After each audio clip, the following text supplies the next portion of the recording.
I'm just going to do this a minute, see if we can.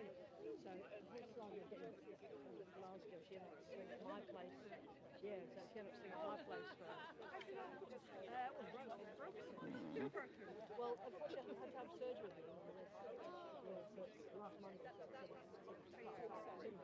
Right. Oh, thank you. He did. He did. I don't know what I'm doing wrong here. Yeah, we can both look at it and go, oh. Yes, right. Oh, but thanks for telling me, and I'll ping Leslie. Hello, So everyone. I I'm just trying to work this out. She won't be at Filia then either, will she? Because Filia will be, yeah. That's a shame. Sorry. I'm on live, by the way. You are live. Yeah, I'm just trying. Oh, right. Let's go. Maybe we'll go. Hang on.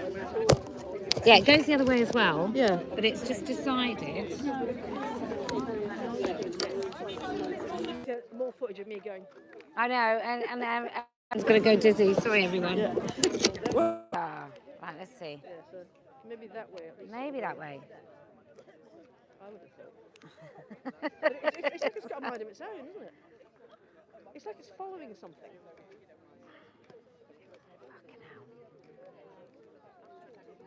Okay, it kind of is. It might be following something. Let me just have a look at make sure the app. Yeah, because you want it just to basically not follow it, just respond to the to the controls, really. Isn't it? It's very dinky, eh? Oh. Well, the thing is, I'm holding on to them. Hang on. Surely you should be able to just go, right, I want it set there. Yeah. Hang on. Oh, you God, you arse. Do you think it needs to be completely centered? Yeah, that is a good idea, Mary. Maybe that's been the problem all along. Feeling seasick. I'm so sorry, Polly. Well, that might be. Because that's going to make it tip.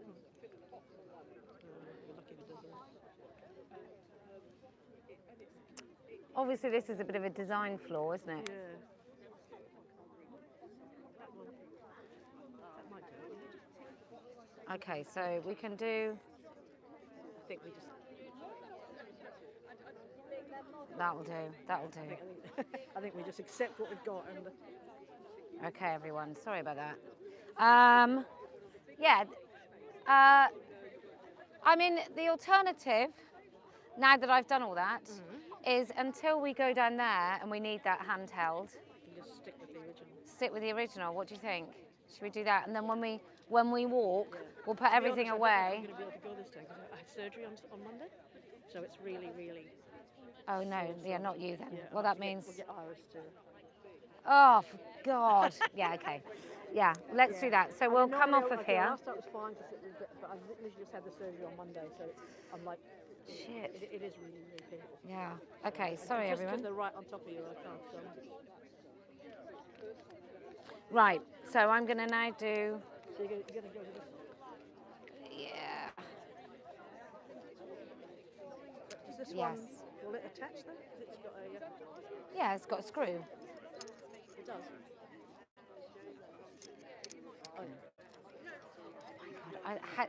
Did you think then that it was going to be the wrong size screw? Because I did. No, I had every confidence, absolutely every. Yeah, that way it'll. We'll get that thing clamped onto it. Yeah, so we'll have this one when we're static, and then when we go down, I mean, I can even have it myself, I guess. Well, that'd be easier. Sure. I mean, Iris isn't that bad. Stop saying terrible things about Iris. Where's me thingy majig?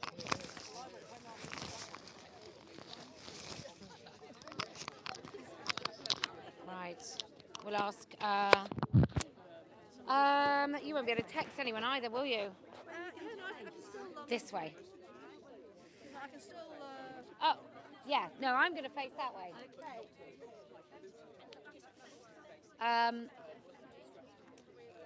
I'll just. Hey Siri, text Celine. Hello, can you let me know if we've split it through Restream, please?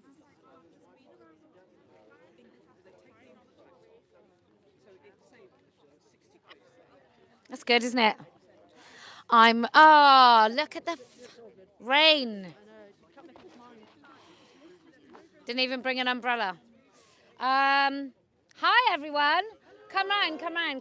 I'm going to shout this way. I was walking up today, and I was like, oh my God. I phoned Julia, who brings a guacamole, and I said, have you heard that lots of women are coming today? She said, no, why? And I went, there's a huge crowd by Reformers Tree. And as I'm carry on walking, I suddenly see lots of footballs being kicked in the air. And I was like, that must be another group. So there is a large family picnic over there where we normally stand. So if you're looking for us, this is where we are. What an interesting week I've had. Don't know about any of you. But we'll start as we normally do. I feel like out of practice. I don't know why. We haven't done that many events. It was mad, wasn't it? It's mad. It's totally mad in August, and then I think I'd just been ill. Okay, so we start it like this. What a day this has been. What a rare mood I'm in. Why, it's almost like being a... Oh, I'm going to have to put a coat on. Hang on. I've got a really big coat as well. Okay. Right. I feel like one of those AI things. You know, all the new AI stuff where they go up to elderly people and they swear. I feel like that. Although we are kind of living in a fantasy world, aren't we? So we had a very interesting August. Really interesting. So what we've had, I've got ongoing complaints with the IOPC.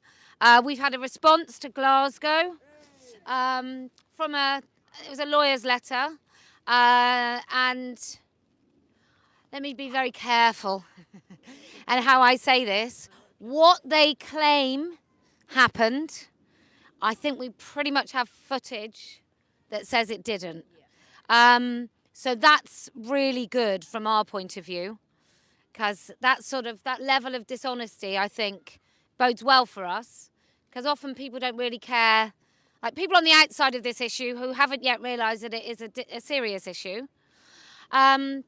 What happens with them is when they see an injustice, like a clear injustice, like a load of middle-aged women getting thrown out of a venue, that kind of pricks up their ears to, oh, that's another sort of episode of insanity in this world. And I think people realise that it can happen to them as well. So that's quite good.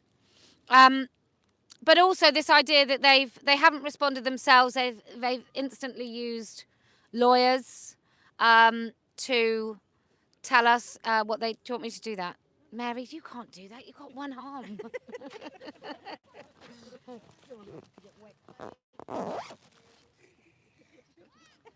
It's just sympathy. There's nothing wrong with her at all.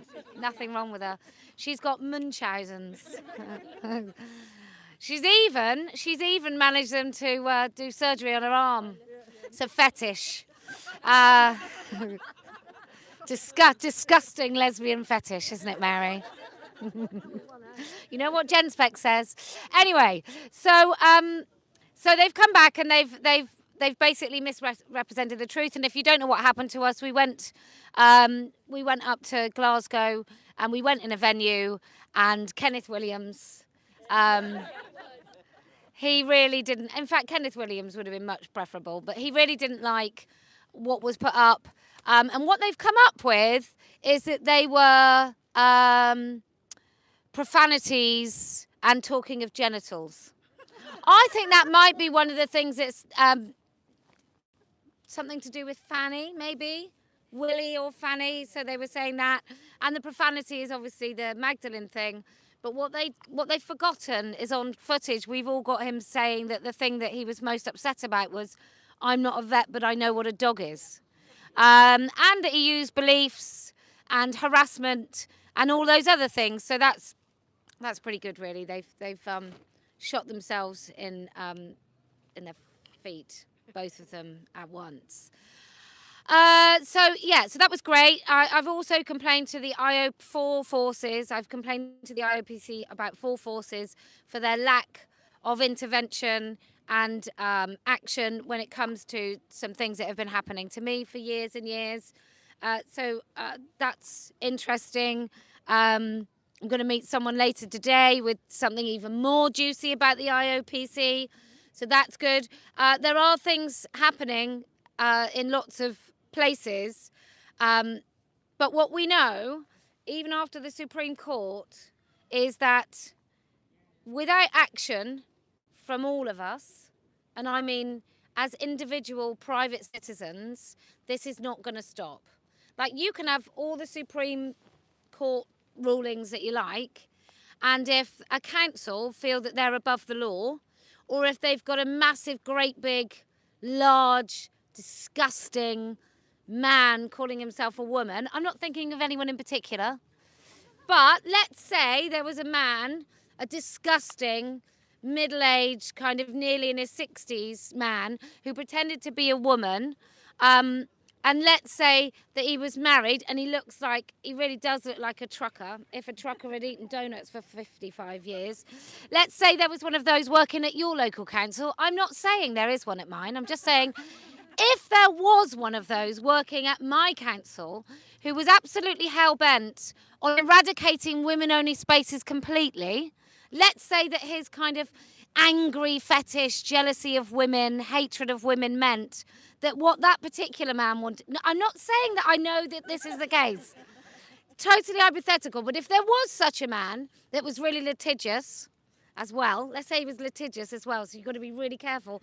If there was such a man, and that what he was doing even in schools is trying to take away all girls' toilets, and in council buildings, all female-only toilets, and trying to get the council to switch to unisex toilets everywhere, just so there's not a single place a woman can go that he isn't allowed. Let's say that was the case, then that would be the sort of thing that, let's say I had a famous Olympic swimmer living near me. That would be the sort... I'm not saying that I do. I might not. But let's say that this really tall Amazonian kind of beautiful woman, like hero of my childhood, let's say she lived near me. I'm not saying she does. But that might be the sort of thing that her and I might get together as citizens in our council, and we might go and start doing proactive work about. And if you're interested in doing that sort of thing, Locals, which is coordinated by Laura, we've got loads of mechanisms, really simple things that you can do, like go and give deputation to your council for about 3 minutes. You can intervene on things. You can get a little petition together where you only need about 10 signatures, and they have to go and talk about that in a committee. Right, so these are the sorts of things. So we're just having a multi-million-pound brand new leisure centre, and they've chosen a changing village. And I also went and talked to the woman at my local council, and she seemed to pretend that everyone really prefers unisex toilets. And I'm all changing rooms. And I'm just saying that I know, and she knows, and everybody else knows, that if I went into a unisex space, changing village, like a predator's kind of paradise, if I went into one of those, and a group of 3 men went in before me, and they went in some changing rooms there, I know that I'm choosing the changing rooms all the way down there, as far away from those men as possible. And I don't believe any fucking person who isn't doing it for some sort of social credit system, digital ID, see what I did there? Social credit system, I don't believe that many women wouldn't do exactly the same. In fact, I think every woman would do exactly the same. In fact, I think most people would do exactly the same. Even like a man on his own might choose to go a little bit further away from a group of men. So, and maybe women would do the same. I'm not going, if there's 10 cubicles and 3 women go in those, I'm still going to choose to go one down the end. But it's not going to be for the same reason. And I am going to feel quite intimidated if there's a man there. And then I had a chat. I was interviewed by someone for something, and they said about men and women's toilets, and I think it's going to be on somewhere. And he said, "Oh yeah, but don't women piss on the seat?" I was like, "No." And I was like, "No, we don't. No, that's not really a thing. Very occasionally, but unisex toilets, like." There is always urine somewhere it shouldn't be. Either on the floor, and I wear jumpsuits, so I have to be careful. But either on the floor, on the seat, or whatever it is. And I've read far too much Reddit about men depositing certain bodily fluids in places knowing that women are going to come across them and sit on those deposits, right? Is that all right, Mary? She's picking up you two. She's doing a real proper grimace, disgusted face, which is totally relevant. So anyway, so now all your children are back at school. I mean, this is Let Women Speak. You will all be allowed to speak in a minute. But all children are back at school, and I just want to remind you all that there is a push within schools to pretend that this is complicated, that not letting boys into girls' spaces is complicated. It's like, what to do? I don't know. Look at the fucking guidance before 2015. Maybe do that. That would be maybe have a little inkling what you were saying in 2020, like 3.5 minutes ago. Maybe reflect on what the school did then if you caught a boy in the girls' toilets. Because that would be an area where you would choose to discipline that boy if he was in the girls' toilets. And if the girl was in the boys' toilets, you might actually think you'd have to do a pink slip and raise a complete safeguarding concern about the fact that she has no idea and concept of boundaries. So it's not complicated, and I'd really like us, when we're in conversations with people where they go, "It's really complicated, what to do? Where was I yesterday? Marks and Spencer. No, John Lewis." So I got a lovely suit, purple. So I go and try on this suit, and I said to the woman, "There's no men in these changing rooms, are there?" And she said, "Oh no, if there were, I'd kick them out." And I said, "What if they were wearing a skirt?" And she went, "Oh, it's complicated, isn't it?" And I went, so I'm walking like this, and she's very nice. And she went, "It's complicated, isn't it?" And I just went, No, it's not complicated. No, it's not complicated. No matter whether they're in a skirt or a pair of trousers, they're men, aren't they? So I'm really glad you're not letting any men in. Is that right? And she went, just go in number 3. So I didn't really get an answer, but I suspect she was too frightened, right? I don't expect she really thought, penis, vagina. Oh, I'm just not sure. I'm pretty sure she wasn't thinking like that at all. So yeah, you just have to be a little bit blunt, I think, and not just not let people get away with this nonsense that it's complicated. Also, I just want to say to you lovely people here, I don't know if you read Millie Hill and the far right rally I attended and the inner circle I'm apparently in. But I'm brimming with Nazi gold today, I can just tell you that. I just want to reassure everybody, because I think it bears repeating, and I also had I was interviewed by someone I really respect, like hero worship this person, incredible. And he just couldn't get his head around this idea that I would be okay about standing near someone or supporting someone or listening to someone or talking to someone that might tarnish my reputation. And I just want to say, I'm a woman that of very few things, but principles is one of them. And I just don't buy into guilt by association. And not just because it's been frequently done to me, Philia. So if you don't know, if you still support Philia, let me just tell you a little bit about them. They have basically cancelled, deplatformed, uninvited women who have anything to do with me or Let Women Speak. and I mean anything. And I'm happy to say I know quite a few women who have lots to do with me who are still on panels because they don't know. Um, and I'm assured that they might know by the end of the weekend. But like I just refuse to. I just refuse to participate in that shit nonsense. Oh, he's got headphones in. Okay, great. I just refuse to participate in that nonsense because that's why we are where we are. Because all of us, I'm sure, at one point or another, have had someone decide that you should be cancelled or you shouldn't be spoken to because you've listened to someone or you've said an opinion or whatever it is. And I won't do guilt by association. And I'm just going to tell everyone this for the record. If you can find some evidence that Tommy Robinson, oh my God, I said his name, that Tommy Robinson has done anything worse than the men he exposes, I promise I'll never ever stand in a room with that man again. But until you do, definitely got the ear. No, you haven't now. Until you can give me that evidence that the man he exposes, and I don't care even why he does. I don't care why he does it. I don't care. We have an issue in this country where those men, those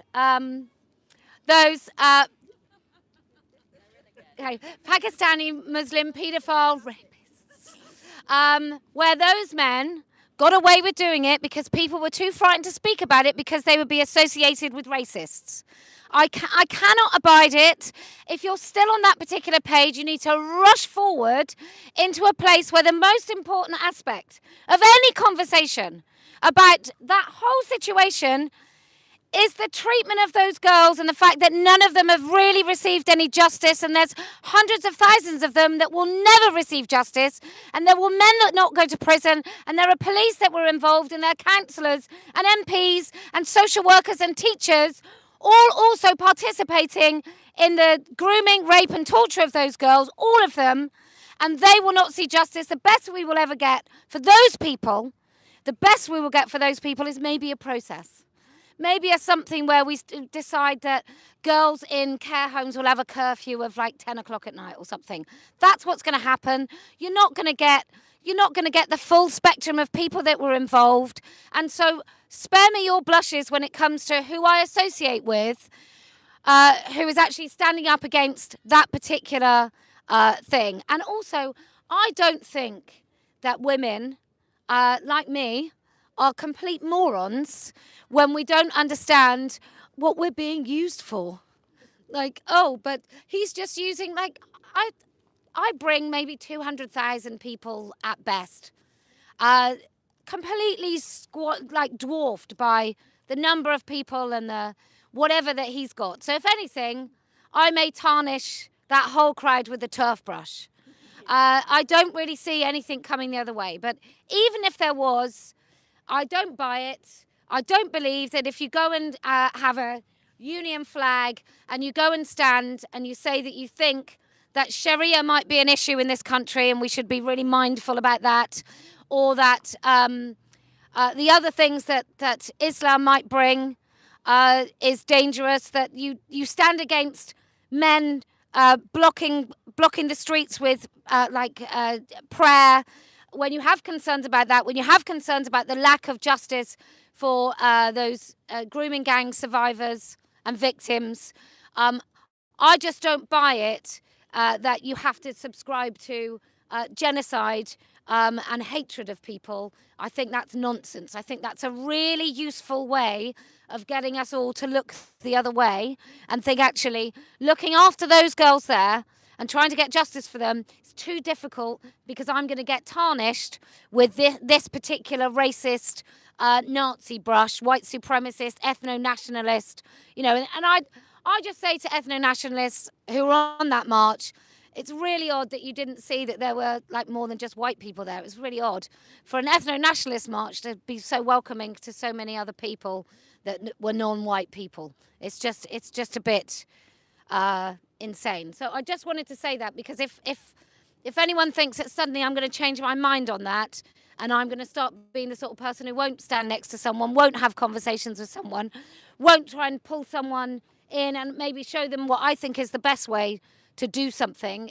If you think that that's something that you can't support, then, Let Women Speak isn't for you. But Let Women Speak has always been free from guilt by association bullshit. I just can't tolerate it. So I thought I'd just address that. Okay.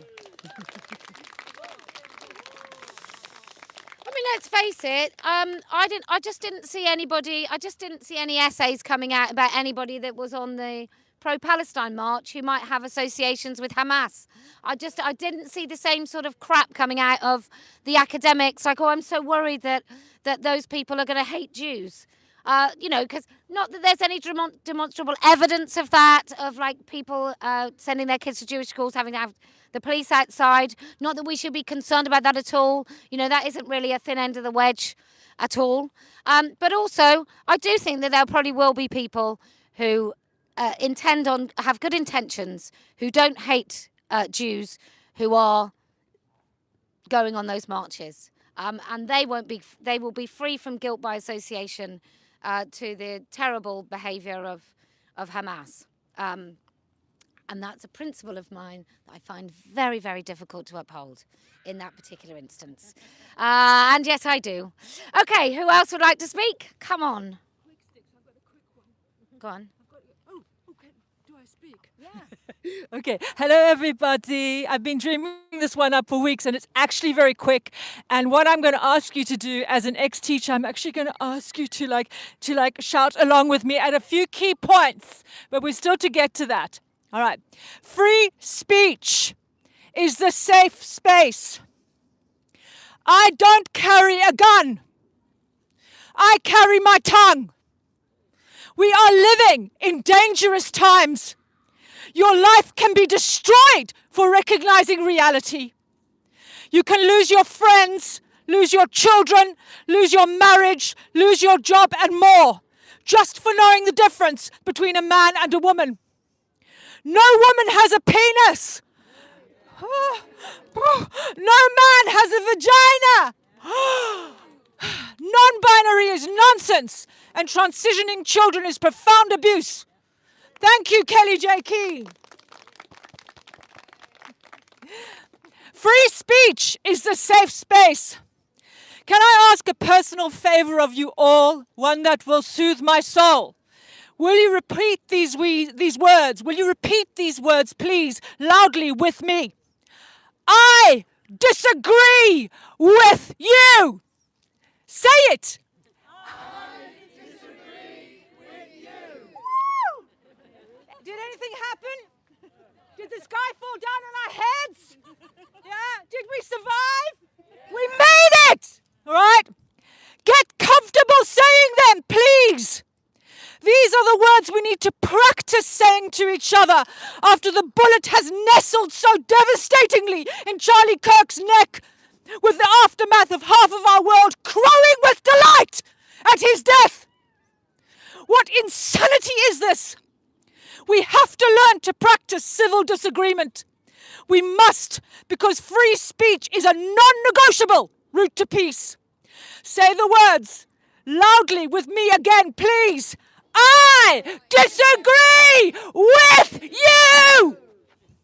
Most people find these words too difficult to say in our world of false consensus and cultural politics. So I'm going to ask you to sing it with me again. I disagree with you. That's it. You're so good. I never forget years ago saying these words to a very special and very important man in a meeting. He looked at me with unadulterated horror. I never forgot that look on his face. He simply could not believe that in our liberal coterie of so-calledly fine minds, the people I called the stupid clever people, I had said to him, I disagree with you completely. I said it to him, actually, on the day, quietly and carefully, and he couldn't believe it was happening to him. Doing it right is the solution. Us, the disagreeable women, we've had a bit of practice at this thing. So say it with me again, please. Make my day. Say it loudly. I disagree with you. Thank Thank you. Practice it at home alone. Sing it, whisper it, mutter it, say it to your friends. Practice it on your family, even take it to work. Welcome to civilization. Say it for peace. The word is the sword. The word is our way to peace. The word is indeed the sword. And free speech is the safe space. Say it again and again. Say it for life. I disagree with you because I don't carry a gun. I carry my tongue. I don't carry a gun. I carry my tongue. And free speech is the safe space.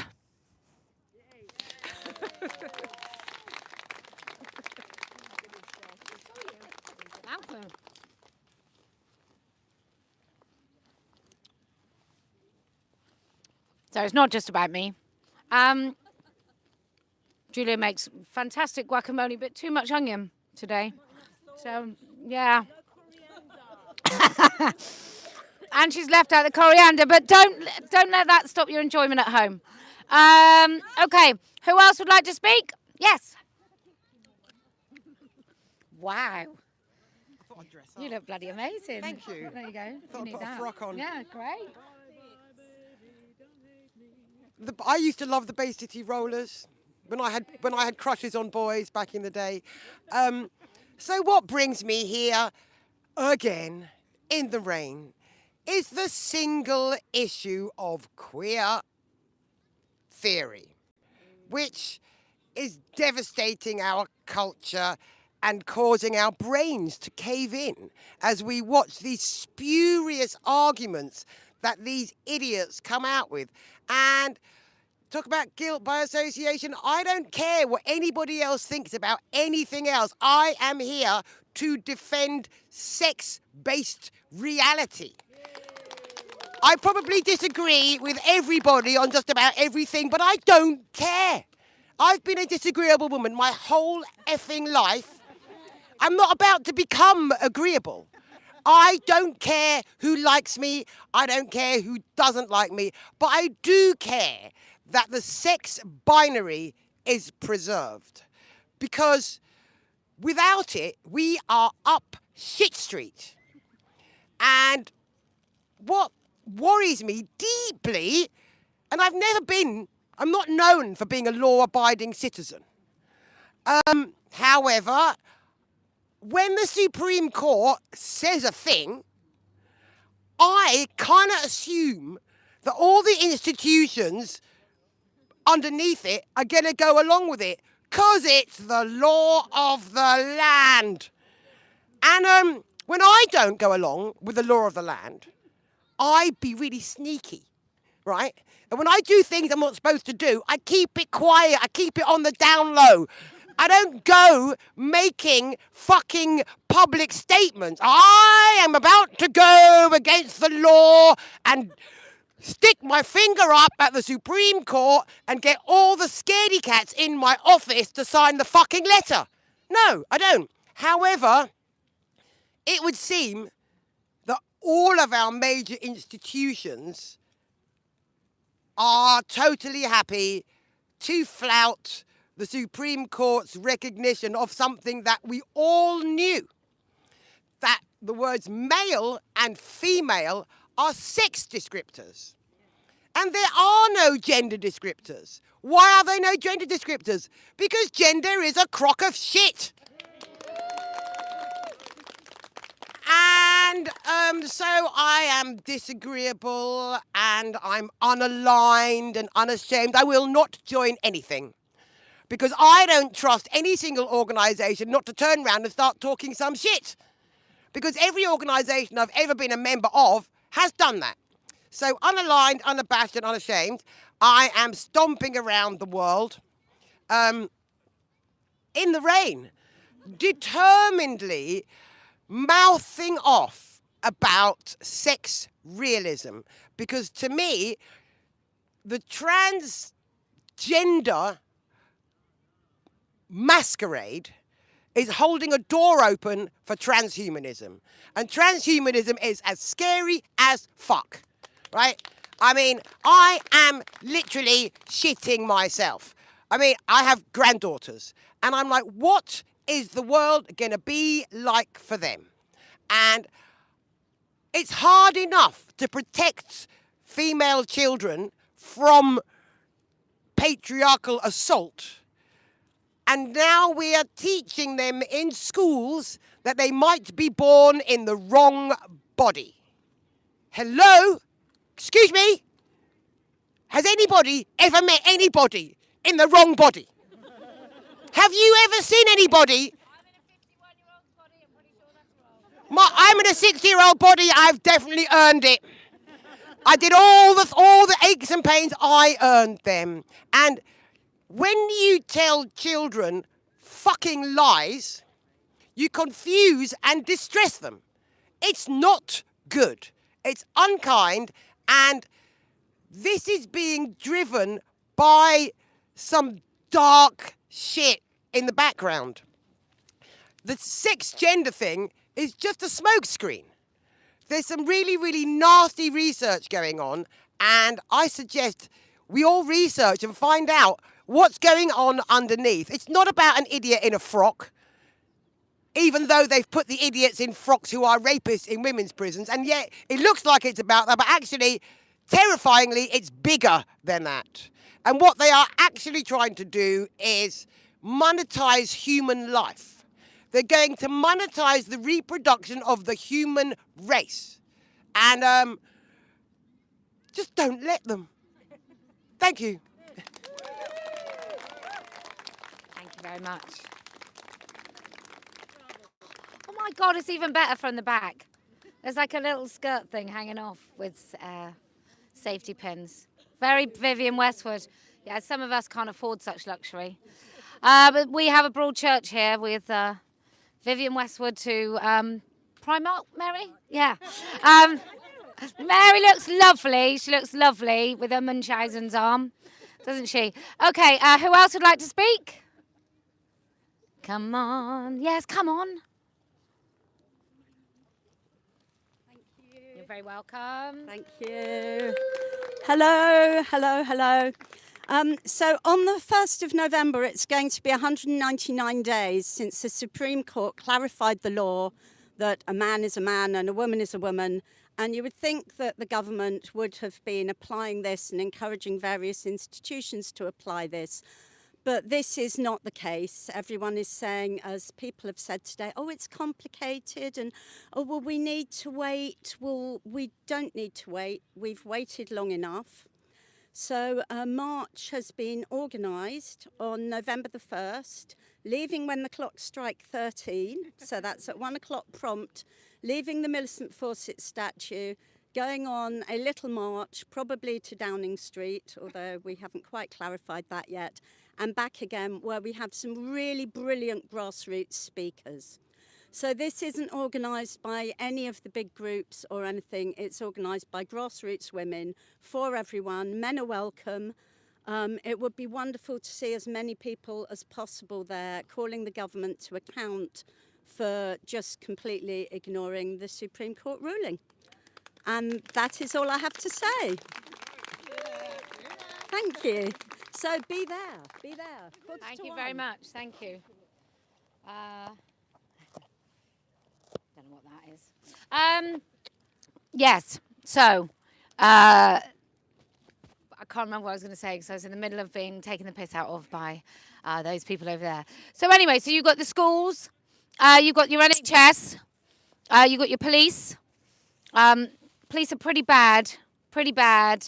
I just told a couple of female officers down there who also thought the Mexican family party was to do with us. And I said, she said, are you with the women's group? And I said, yeah, come and have a listen, because we look after your rights as well. I said, so it'd be your right not to search a man who calls himself a woman and you not have to search his genital region. I said, so we would stand up for your rights as well. And obviously they can't say anything, so I just told them that I knew that they couldn't say anything, so I was more than happy to speak for them, at them, in many ways. And so I had a really interesting experience the other day with the police where I complained about Susie Green's kind of kill list T-shirt, which she called Dead Names, and it listed me, Sharon, Graham, Maya, and J.K. Rowling. And a few of you thought it was a different Joanne, but there really is only one Joanne, and she was the top of the list. So I complained because I found it grossly offensive. That's the test, isn't it? That's the test. And distressing, and I was so alarmed and distressed the whole way through the interview that I made sure I used alarmed, distressed, anxious, worried, frightened, threatened. I mean, I genuinely do think it's incitement.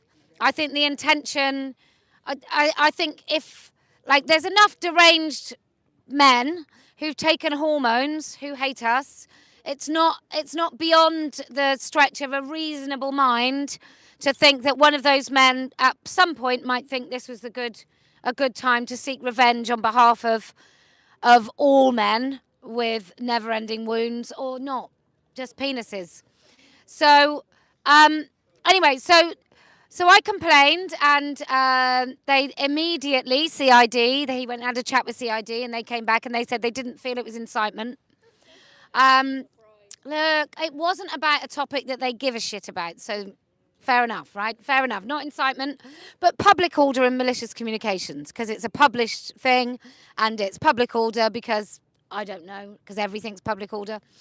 And then I got a letter from the force that they referred it to, bearing in mind, in 2018, if you don't know this about me, in 2018, the police travelled down from West Yorkshire. I'm the first person in the country to be interviewed under caution for so-called misgendering or transphobic hate crimes. So I'm the first and I'm the best. So 2017 it happened. 2018 I was interviewed twice for two different things. The other one was because I held up a photo, because I'm hilarious. And it was a photo of the children's champion, I called her, Susie Green. And that was so I held that up. And then I was interviewed under caution because Susie Green was worried, alarmed and distressed that I had photos of her in my own house. Which, of course I don't. Of course I don't. There's just about 500 in my office. No, there was just one in my office, and I got interviewed under caution again. And then both of those things went to the CPS on two occasions because she wasn't satisfied that they didn't want to charge me on the first occasion. So anyway, with this in mind, you know, the travelling down from West Yorkshire to Wiltshire, where I live, they spent the night in a hotel, because one thing you do know about the police is they're over-resourced, right, and overfunded. So they stayed the night in a hotel, and I, at that time, I wasn't too worried, because I thought what was going to happen is I was going to have my day in court, and it was going to be like, you can't handle the truth. It's going to be very much, I was going to be like Jack Nicholson, but innocent. I really felt like I was going to have a moment where I go, Crystal, and no, I'm not going to say he for that man. I'm not going to say he for that woman, and she for that man, and everyone's going to go, oh my God, she's just the whole debate. She's done it, just like the billboard. She's done the whole thing. So anyway, so I never got my chance. But with this in mind, when that report of Susie Green's kill list went up to West Yorkshire Police, you would have thought they might have thought, well, we'll be terrible hypocrites if we don't at least bring this woman in for questioning. So we'll do that. But no, they said it wasn't grossly offensive. And apparently my alarm and distress doesn't matter at all. Doesn't matter at all that I was alarmed or distressed by something that she published online. There was no 10 o'clock knock at the door like that man who said, fuck Hamas, fuck Palestine. I don't know what else was in there. I don't really care. It doesn't really matter. It was just a tweet. But he was held for 5 hours? Or Jenny, or Kate Scotto, who was held in a cell for hours with no medication, no sanitary protection when she was still breastfeeding her baby. Or Jenny, who I think they did something really demeaning. Did they take her mobility scooter. And they raided her house, including confiscating feminist books. So, you know, you would just anticipate that if they didn't want to look like complete hypocritical pieces of shit, that they might have actually at least brought Susie, children's champion, Green, into the police station for questioning. But they've declined. So I'm going to go to the IOPC about that as well. And what we know about the IOPC is they might be busy marching in a pride march along with everyone else. Now, if you're upset about IOPC, about the probation service, about any aspect of our civil service, we are having a Let Women Speak civil service on the 5th of November. I think it's a Wednesday, but I just felt it was quite a good date. On the 5th of November, we'll be by the Pankhurst statue. Is it her? Fawcett. Or is it Fawcett? Oh, they're both there. Well, I might stand somewhere in the middle of both of them. But one of the lady statues, so there's only a couple, in Parliament Square, we are going to read the testimonies of people working in the civil service because their offices are captured, therefore the policies that they are supposed to enact on behalf of the government are also captured. So at the moment, they are trying to de-sex all of the language in the probation service. Because you don't need to know if the perpetrator's a man. Or it makes no difference whatsoever. If you're, if you're a 5'1" probation officer and you're going to meet a client, do you really need any policies that clearly describe the difference between men and women? Yes, you do. So we're going to read out loads of testimonies, and after this weekend, we're launching a whistleblower or dog whistleblower page on my website, totally anonymous, where you can describe which bit of the civil service you work for and what is happening and why, as members of public, we should care about that. And I would argue that we should all care about that. It was the civil service that tried to erase the word mother from all the maternity laws. So it's a really dangerous thing, and they have they have a lot of power and a great big overreach over everything that we are hoping the government could do. Even if the government wanted to, there's going to be a big fat block by members of the civil service. So, and these women, there have been, and I've had meetings with them, there have been many people in kind of quite high pay grades who have said the wrong thing in the civil service, and they're out. They're just managed out. They're out. So it's a really important part. And if you don't have anything to say, if you can come along and read the testimonies of women that have spoken up, that would be amazing. I think she's saying if there's some food, she's got really authentic guacamole. Tacos, fajitas. I don't even know if that's Tex-Mex or Mexican. I don't know why I'm looking at you, Iris, either. You're Colombian, aren't you? Don't even talk about racism. We've heard what you say. Anyway, that's anyway, she only eats, what is it, guacamole? Is that, yeah, see, we can't even say it properly. Okay, who else would like to speak? Yes. Did you write to me? Yes, hello, hi. Thank you. If you would rather have that clipped on so you can hold your phone properly, you can. What do you think? It's entirely up to you. Do you want me to clip it on? Yeah, if you don't mind. Thank you. There you go. All right. Thank you. Okay. This is a short 5-minute extract of an essay I wrote about coming face to face with the results of gender ideology as an autistic woman.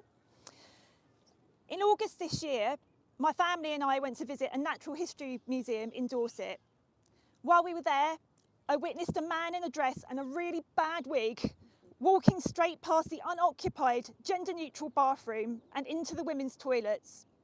I watched his 6-foot-plus frame disappear through the door, which my 10-year-old daughter had exited minutes before.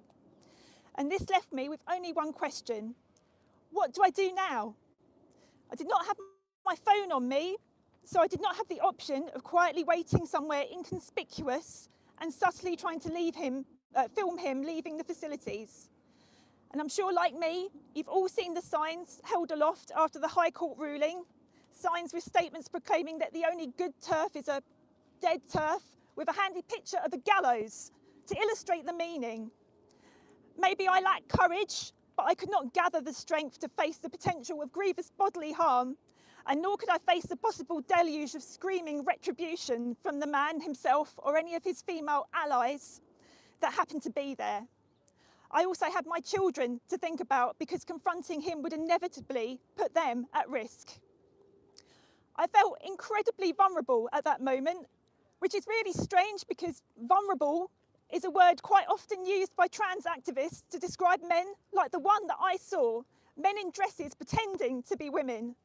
His vulnerability, however, was not apparent to me as he strode confidently past, ignoring the gender-neutral third space facilities, with his broad shoulders held high. The single lockable room with a toilet and self-contained wash basin had been there for him, clearly signposted and available and free to use. He could have had his own space. His privacy and dignity, and above all safety, would have been guaranteed. And yet this man willfully and purposely disregarded this facility in favour of invading what was clearly a female-only single-sex space. To truly become a woman, he clearly felt he must force himself into the socially sacred spaces that are reserved only for female kind. And he clearly felt comfortable using his male body's superior height and strength and his male aggression and entitlement to achieve his goal. The only safe course of action available for me was to find a member of staff and hope that they had some kind of procedure to deal with the situation. For many autistic women like myself, being perceived by others is excruciatingly uncomfortable, especially when you become the focus of unwanted attention. I didn't need to worry, however, because the moment the words, "There is a man in the women's toilets," came out of my mouth, every single person within hearing distance averted their eyes in the opposite direction.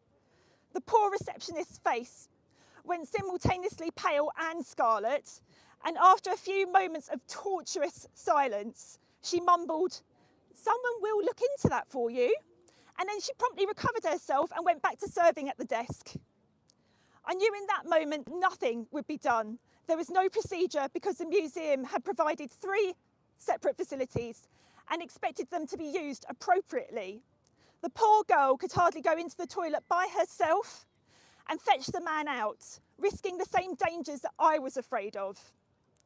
I could feel it then, the beginnings of a shutdown, a creeping sensation at the back of my skull. Autistic meltdowns and shutdowns are pretty horrific to experience, and I could not risk my children witnessing one of mine. I had no choice but to walk away. Over the next few hours, while following my family around the exhibits, I saw the man in the dress from time to time. It struck me just how casually unaffected he was by his own behaviour. His seeming serenity was in contrast with the writhing tentacles of black memories and flashbacks that his act had unlocked within me. A man walking into a female space is an act of voyeurism in and of itself, regardless of whether the women and girls are clothed or not. He is, by the very nature of the act, seeing something that is usually concealed from the eyes of other men behind closed doors. And a great many things have been written about how men who pretend to be women, these supposedly vulnerable men, how they feel about being excluded from female spaces. But I wonder if any of those allies or any of those activists or any of those politicians have ever asked a simple question: how do women feel?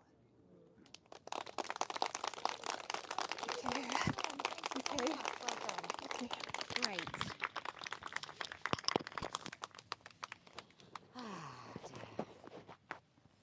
I think we are all going to have to, if you can call it out, I do think it's on you that you do have to call it out.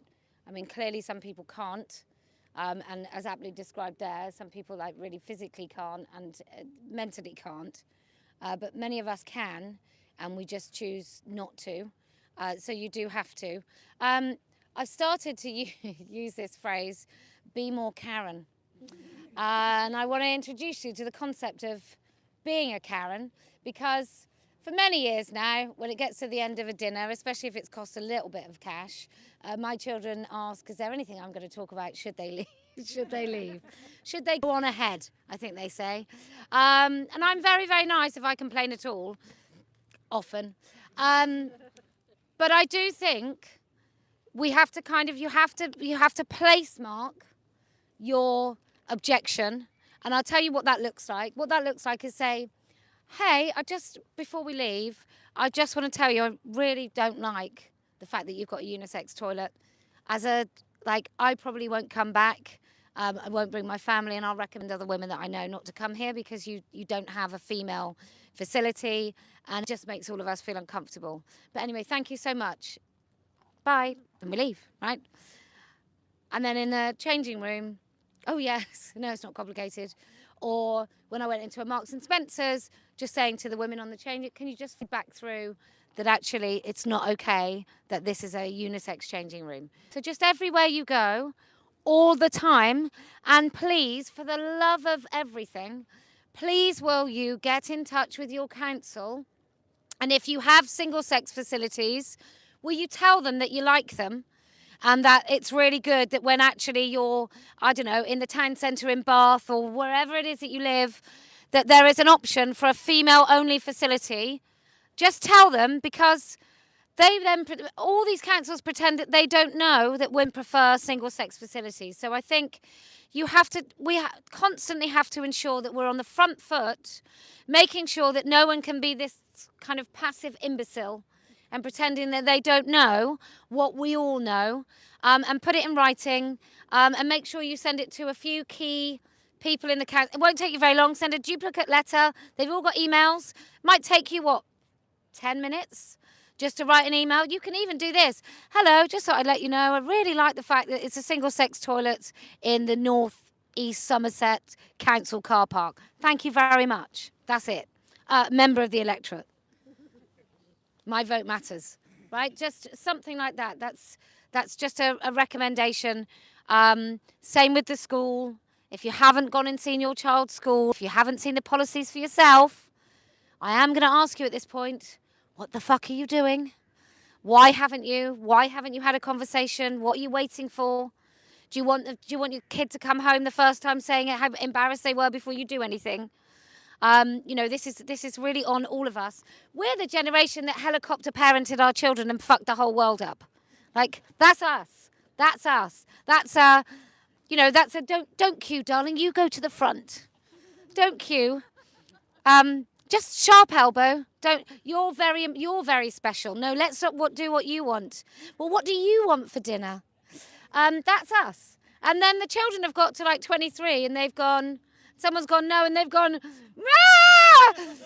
No, you can't do that. You can't just be a girl because you say so, and they have no comprehension of what that means. And I will spill that into school, and there's some of you youngsters here. The teachers that don't say no, and they go, you're on a number 5. You're on a number 5. If you get to a number 4, eventually there's going to be a number 3. And if you get to a number 2 and you get to a number 1, well, fuck all will happen, but we'll all have counted. But there's that thing of you're on a red, like my kids, you're on a red light. Like, why don't you just say no? Sit down. Nobody wants to hear you. Shut up.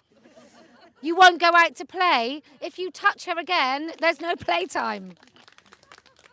I remember scratching Donna Board, who was we had competitions to see who could scratch each other the deepest. I was 6. I won, obviously. Because even back then, I never lose. And in fact, neither of us were really upset about it. But we we had to stand and face, because we'd caused injury, we had to stand and face the wall, no talking, for the whole of playtime. So we never did that again. But that would now be seen as humiliating a child. And we got really shouted at. I think I got called a bitch once when I was at primary school by a teacher it was a bloke. It was very, very upsetting. But whatever it was that I'd done, I'm sure I didn't do again. So Anyway, I just think let's bring back discipline into schools, and then all the rest of it will just sort itself out. And kids can go in a classroom knowing at the end of that lesson they will have learned something, unlike many kids now who just have to try and get through a lesson because the discipline is so bad. Anyway, who else would like to speak? Yes. You just casually discarded your umbrella. To the side. Thank you. Hello, my name's Suzanne and I run a group called Parents Watch Education, which is in sort of covers Scotland. So we're raising awareness and challenging gender ideology in schools up there. But I talk to parents and teachers across the UK and lots of other groups as well to keep an eye on what's going on. And recently a parent told me about their child has a teacher in their school who last year was a guy, and he's come along, he's non-binary, and they've got to call him Mr. Brown, I'll say. And this year he's come back and he's wearing a dress. He's got a beard, he's wearing a dress, but it's Miss Brown. And this is in a secondary school. Most of the kids think it's ridiculous, but there's some parents that are really upset, and there's very little they can do about it, apart from some parents have complained to the school, but it's what do we do with these teachers in schools? And it is quite an issue, because looking at things like the Scottish Trans Alliance up in Scotland, there's a woman called James Morton, who was really key in getting men into women's prisons in the Scottish Prison Service. And there's a book called Trans Britain, Our Journey from the Shadows, which is really worth reading if you want to find out all their strategies. But don't buy it from Amazon and give them money, buy it secondhand somewhere. He said that if they can get men who call themselves women in women's prisons, then it would be much easier for them to be accepted in other spaces like the NHS and schools. So you really feel like they're boiling the frog here. They're taking advantage of the fact that in schools, parents aren't allowed in schools as much now since COVID. So parents don't always know what's going on. Kids don't, especially secondary school kids, teenagers don't talk to you about what's going on in schools unless you ask them. They don't always tell you then. So it's bubbling under the surface. It's happening. A lot of parents don't know about it. Some parents don't know what to do about it. My group did produce a letter that you can send to your school that says, basically, anybody can write this letter just saying, I'm gender critical, it's a protected belief, and I don't agree with my child being compelled to use wrong sex pronouns for other adults or children. And, if I hear of this happening, then, I'll have to look into seeking legal advice, which is just a warning, really. It puts you on the front foot. If you go to our X account, we're on X, we're Edu Glasgow on X, you can find a copy of the letter there, and I'll tweet it again later. But yeah, there's issues as well with staff, because I was talking to a teacher the other day who is working at a secondary school, and there is I think it's a woman's calling herself non-binary, or she wants the kids to call her him. She's autistic and wears big noise cancelling headphones. She's in a secondary school, and she's there as a placement, and she's using the women's toilet. She wants to be called a he, but she's using the women's toilets.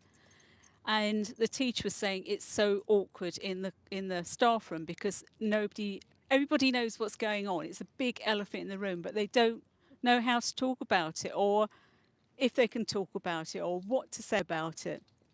So I think she's a placement, so she won't be there forever, but it's becoming more and more common, and it's something that's become more of an issue, and what we do about it, really. I'm not quite sure what we do about it at the moment, but definitely needs thinking about and challenging if you can.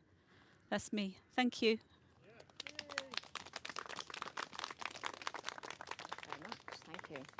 We'll go down to the friendly corner in a minute. I've got a ladder this time, and I'm not afraid to use it. So, did you want to speak? Come on, then. Oh, let me just hang on. Any other women before I let this chap? No? Okay, come on. Welcome.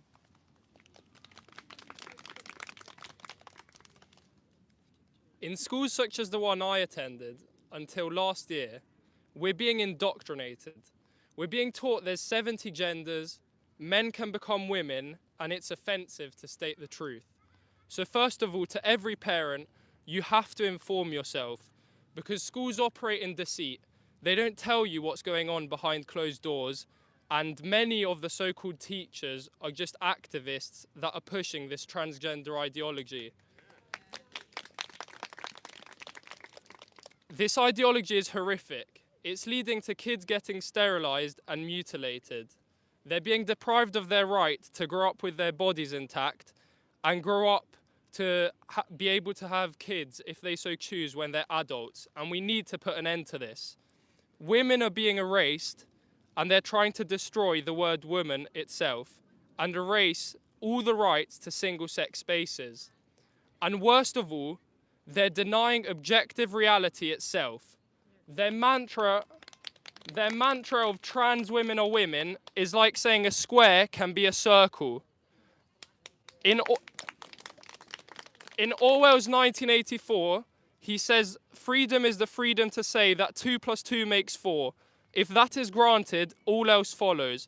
And I would say in our society, freedom would be being able to say that a man pretending to be a woman is a man. Transgender ideology is a war on truth.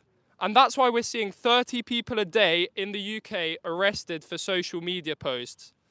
We often describe ourselves as the silent majority, but we need to become the vocal majority. The only solution is to relentlessly tell the truth. We need to peacefully make our voices heard and always defend the truth and never compromise on it. And on that note, I would like to say rest in peace to Charlie Kirk. He was an inspiration to me and many others, and it's our duty now more than ever to speak the truth and continue his legacy. Because the assassin who murdered him thought that he could kill his message, but we're going to prove him wrong. We're going to show you can never kill the truth, and there's a million Charlie Kirks now, all of us included. Thank you. Thank you. Thank you. All the women have gone all maternal, haven't they? Bloody women. Okay, so yes, I will echo that. I don't think we've had a let women speak since the death of Charlie Kirk, and I think it's done that thing that I think Douglas Murray phrased it much better, where sometimes a flashlight goes up, a flare goes up, and we all see where everybody is. And I think that was I think it's a pivotal. There was the day before Charlie Kirk was killed, and there's the day after, and I know that my children, who weren't necessarily fans, but had seen him frequently on social media, and I think they all talked about a seismic shift into, like, the world felt different, because not only was it just for his words, and he wasn't a politician, and he wasn't in a position of power, although arguably probably very powerful, because of the method of going to talk to people, which is something that I think we've been doing for a long time here. The no debate, I think he was absolutely extraordinary debate, but I think in death, I think his power is just exponential. And I think the no debate in the United States of America is really, really over because of the impact of his life and death. So yeah, I share your sentiments, and thank you for bringing up Charlie today. Now, in that specific tone, what we like to do is mix it up a little bit. Down at Speaker's Corner, Yeah? You want to speak? Come on.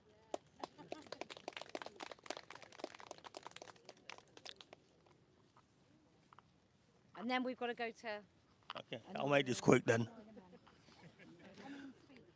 Okay, can I just ask for everyone to be very, very quiet and listen? That is the sound of an Afghan woman in her home at the moment. It is also the sound of what the world is doing to try and stop it. Thank you. Oh, try and stop it, yeah. Thank you.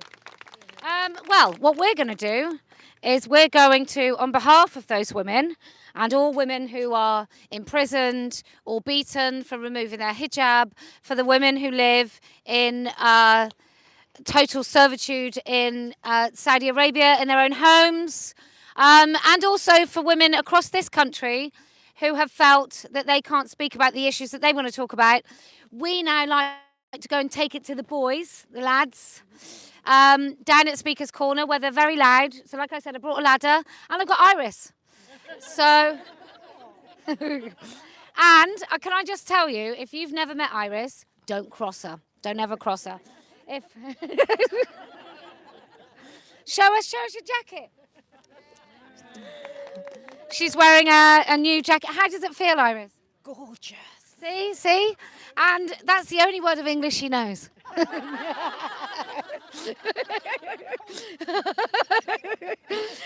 Anyway, so Mary and I, between us, are going to...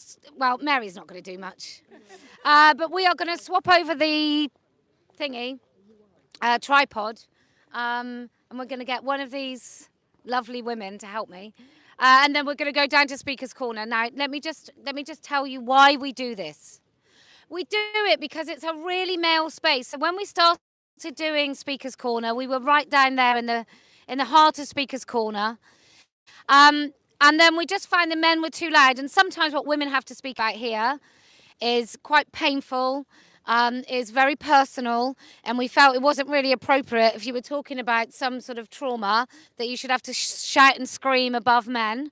Although women would do it, but then we just couldn't hear.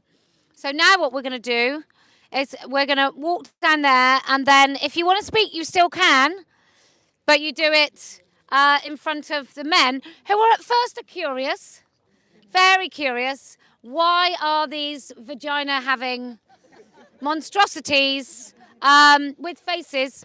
Why are they coming down to speak about women in Saudi Arabia who aren't allowed to uncover their faces, or women in Afghanistan who are locked in their homes? So we like to go and take it to the boys, and we like to go and have those conversations, because we don't think any woman should live under a regime where she has to cover her face. We think that's barbaric, and we think that men should cover their own eyes if they can't deal with a woman's face. And then we want to remind the men, all the many men that come over from Afghanistan, what the fuck they've left behind. So we want those men to be reminded that their cowardice, leaving their wives, their mothers, their sisters and their daughters behind, is grotesque. And also the women in Iran. But also we want to remind everyone that no woman has a penis. No man has a vagina. There's no such thing as non-binary. We'll be fine, Iris. And transitioning children is profound abuse. And we say that, and I don't know if you noticed, but as I was saying that, a woman did walk by covered and nobody else in her family was. So I hope. Look, I say this to these women. I'll tell you why. We say that to these women because I've heard from so many women who they didn't know that anybody would support them. They didn't know that women in the West knew about what they had to do. They didn't know that we cared, or we knew, or we saw them as women. Which is also, if you do see a woman with her face covered, I would implore you to smile as if you can see her whole face. Now, that's not going to work every time. She's not going to then go, let's be best friends. She might not even like it. She may feel condescended or patronised. But there will be one woman who thinks, oh my God, that's the first time that somebody has just treated me like a human being, even when my face is covered. Anyway, if you can go and have a chat with your children at school, write to the council, do the things that we should be doing to ensure drip, drip, drip, and all those drips eventually turn into a tsunami of change, then I promise we will win.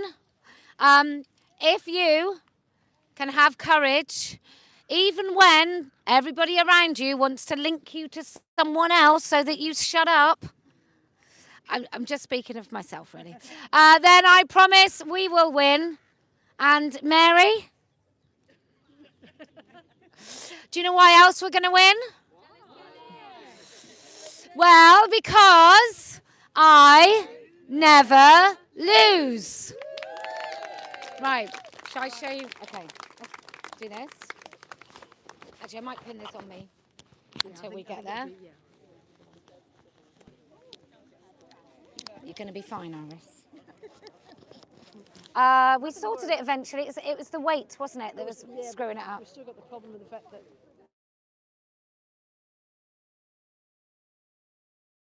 No, it's yeah.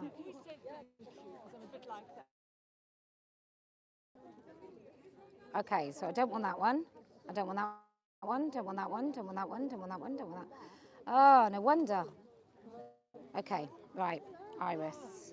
I think if you've got to have it right in the middle.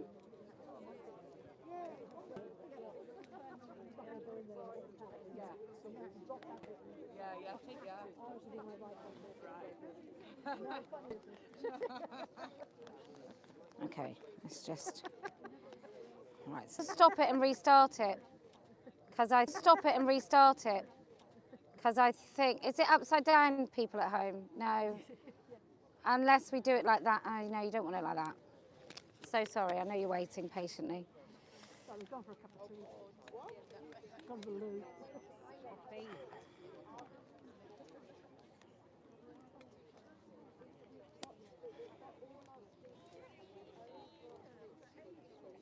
Oh, fuck